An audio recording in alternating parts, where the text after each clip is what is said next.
in order to put the analysis together that generated the report that we covered in a different video, here's the primary data request sheet. There are three components that we are asking in order to do the analysis. This data request has three tabs. A P&L for any period that you have. It doesn't have to be an entire full year. It doesn't have to be necessarily the most up-to-date P&L. What's important is the P&L captures all the expenses for that period that it covers. That's really what's key. And the CMF report that comes from Kumon, from the Kumon system. Okay, so I'll cover the data request tab because that's the one that probably where a center willing to participate, that's probably where they'll spend most of their time.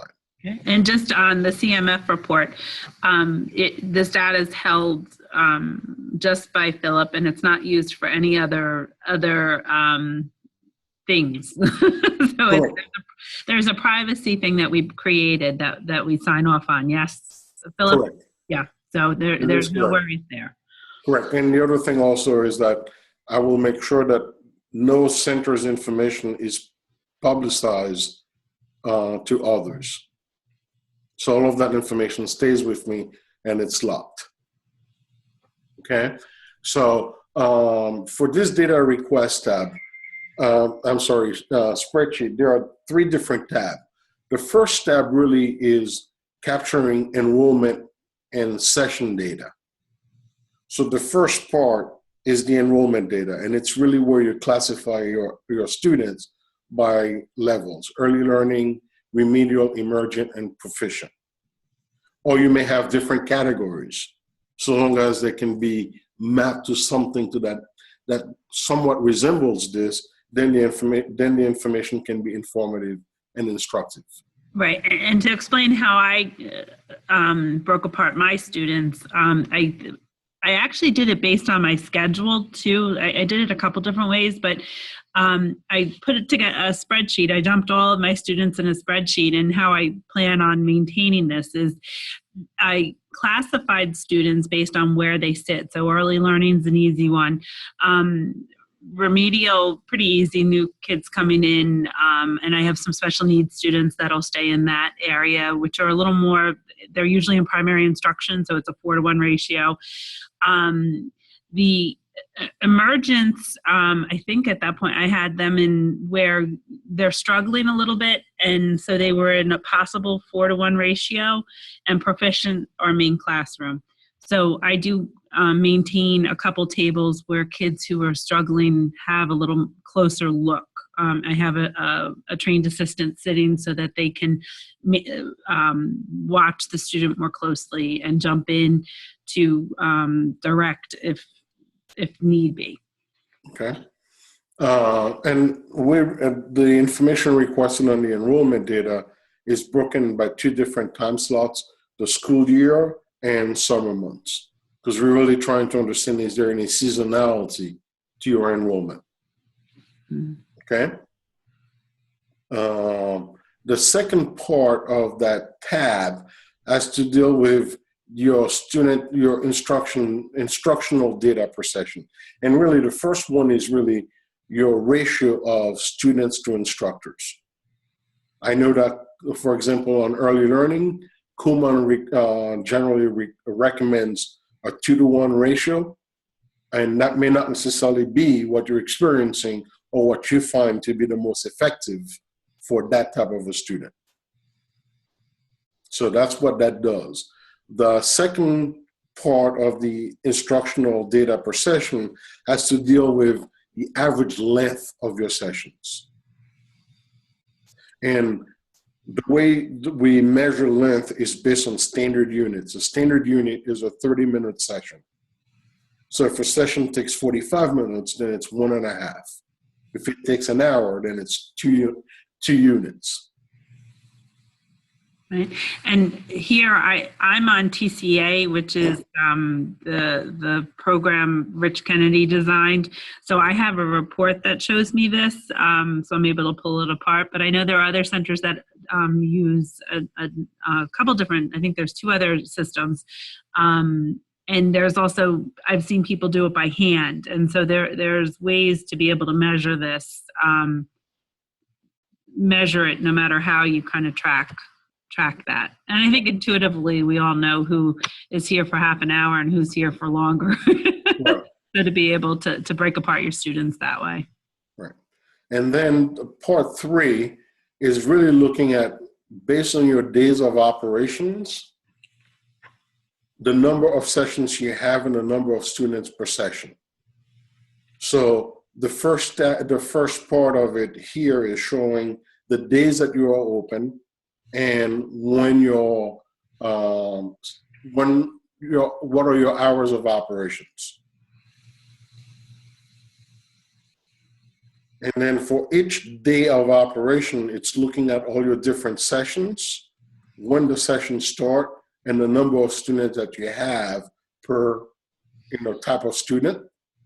And it also shows the number and also captures the number of instructors that you have for each session.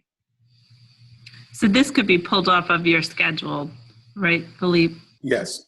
Really, if you and if you're not scheduled, luckily I was scheduled by the time I did this, so I was able to do it pretty easily. Right. So this really is the first step, and that probably will require some doing. So it's more of the same, and it ends with that information. All right, so if you're only open 2 days, you only need to do 2. 2, exactly. Right. So it's for each day of operation. The second tab is intending to actually capture new student and cancellation. So it's really student acquisition, student retention. That's the easiest way to think about it. One thing that we try to understand again is the level of parent involvement gauged by the percentage, the home grading profile of your center. And again, it's by student category. And this is an area that I suspect, I look at this as something I'm looking forward to doing, but this is after a year and I kind of have the other data. I know how to do that. So would you say that this is something people should, if that's not something they track currently, is it something they can leave out? Yes. Okay. Yes. So, in general, what I would say is if there's a data point that you are not tracking, let's not worry about it for now. Okay. And then it's possible you'll be inspired by what you see to start tracking it. Correct. And I personally am still figuring out how to track the home grading. I have a staff member that is supposed to be doing that. That's not doing it as consistently as I would like. So. Right. The next table, it's one of those that I would say, if you have the information, great. If you don't, that's okay, because I can get it from the CMF report. So I won't spend too much time on it, but it's really trying to understand the average number of new students per month in math, the total number of new students for the year in math, and so on and so forth. From the CMF report, I'm able to get this information by grade level, but not necessarily by, if you will, proficiency level. Mm. But I'm not sure, from the centers I've analyzed, knowing this information by proficiency level is really not that important. You still can get some value by understanding it by grade level. So if that information is not available, no worries, we can get there through the CMF. Same thing with the termination or cancellations. I can get that from the CMF. But this is really helpful if you want to understand more the levels that they get to. Exactly. Exactly. This part of the data request has to deal with correlating cancellations to home grading. And again, if you're not tracking home grading, then that's something that at a later stage, we can start tracking and analyzing. This part is important, is understanding the fees and the discounts. So we start by understanding the enrollment fee, the material fee, the tuition fees. The type of discounts that you offer. So if you have dual enrollment, is there a discount that's provided? That's what that table is showing. And then it's if a family has 2 or more students enrolled, you have in effect, a family discount, if any. And then this last table is the one that's probably the most important. It's showing all the different rates or the different tuitions that you charge and the number of students that you have in each category. Yeah, and the way that I did this is we actually, and I kind of concurrently with how I analyzed this, is we put up a spreadsheet with that the person who collects tuition has. So instead of managing it in QuickBooks as much as she has a quick reference that she can go to when somebody comes up to pay.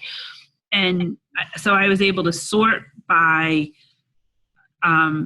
payment. And so, for instance, if a family paid, say, $330 for 3 students, it's not that I had to put a $330 rate in there. I averaged the 3, so it would be 110.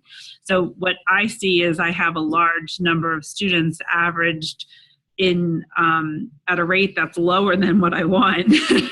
And so that, like, a large number of students. And so that and I think that's speaks to what Miles found or helped us realize last year, is that we had all these grandfathered, and that second subject discount is where I was really, second and third, I was killing myself. It was ridiculous.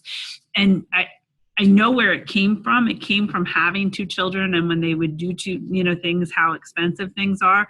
But at the end of the day, if somebody's, for that amount of money, it's just, we provide so much more value than that to the students, and they pay. Karate doesn't discount like that, and so because they're taking up a spot in the class. Right.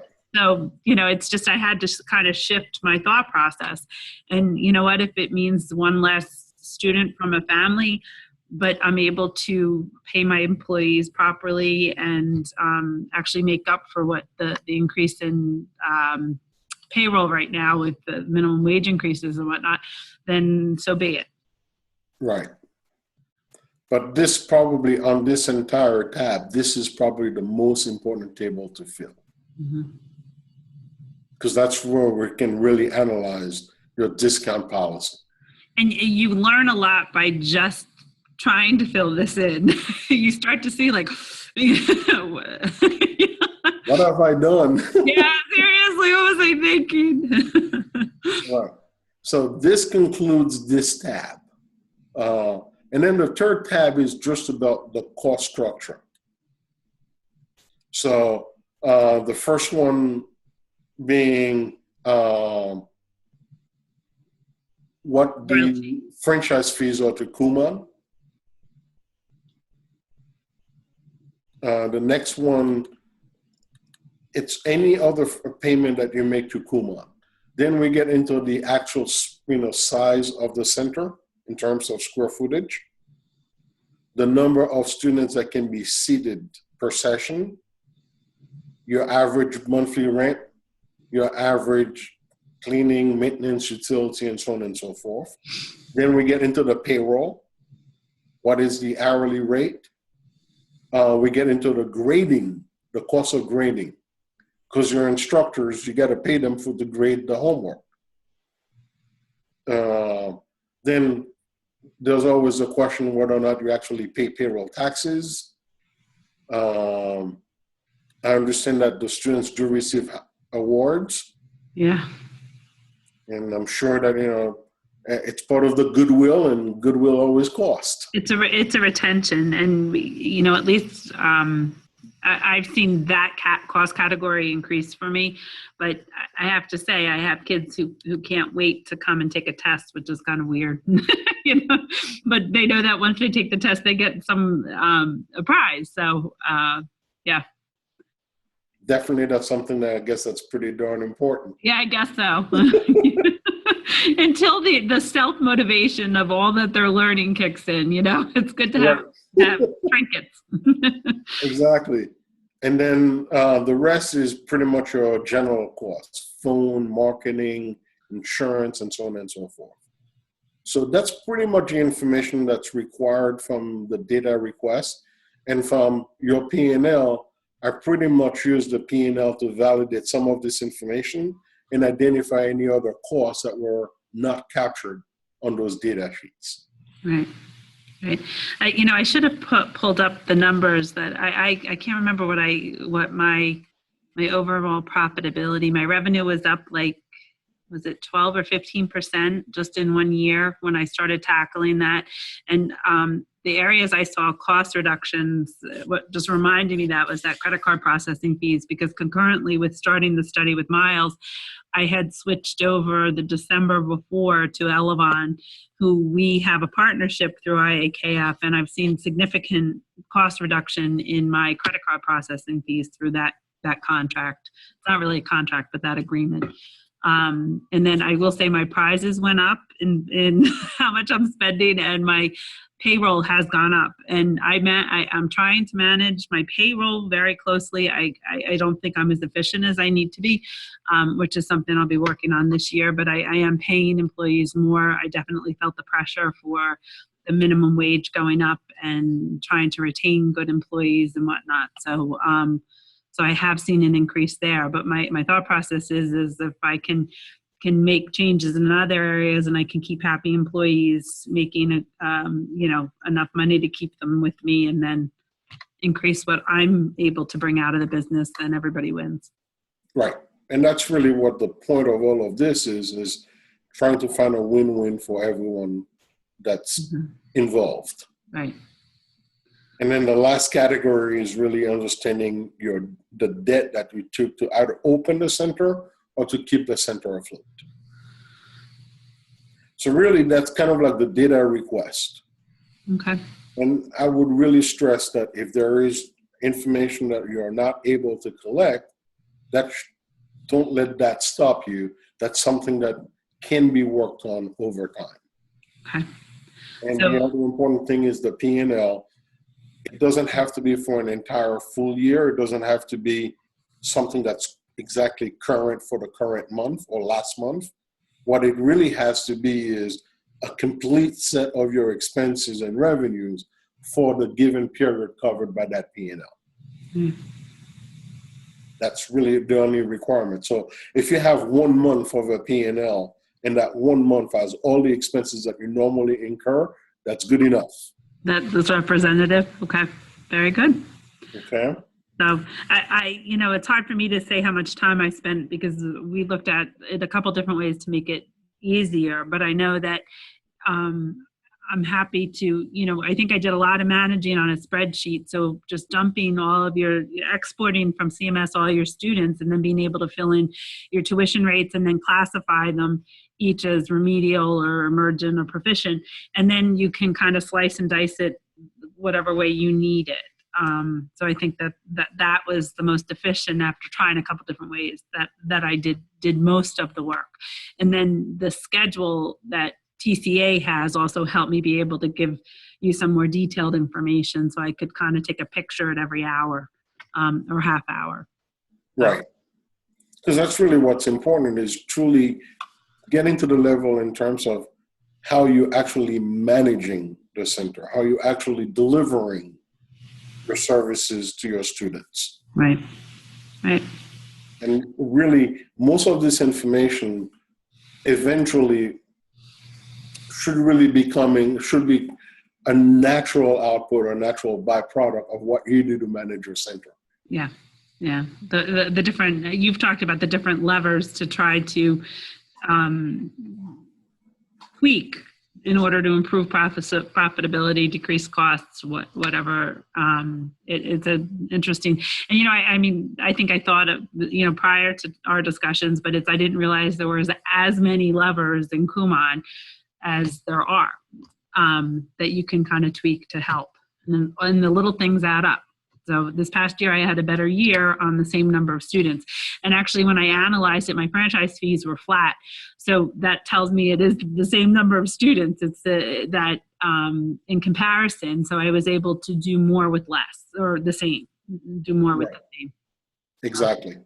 And so And now that's the whole idea, really, is it's not one single, there's no silver bullet. Let's put it this way. Yeah. You have to, I hate to say it, but it's almost like you have to grind it. Yeah. And it's really, to your point, the small things add up. Right. Okay. Great. Perfect. Very good. So let me stop this recording.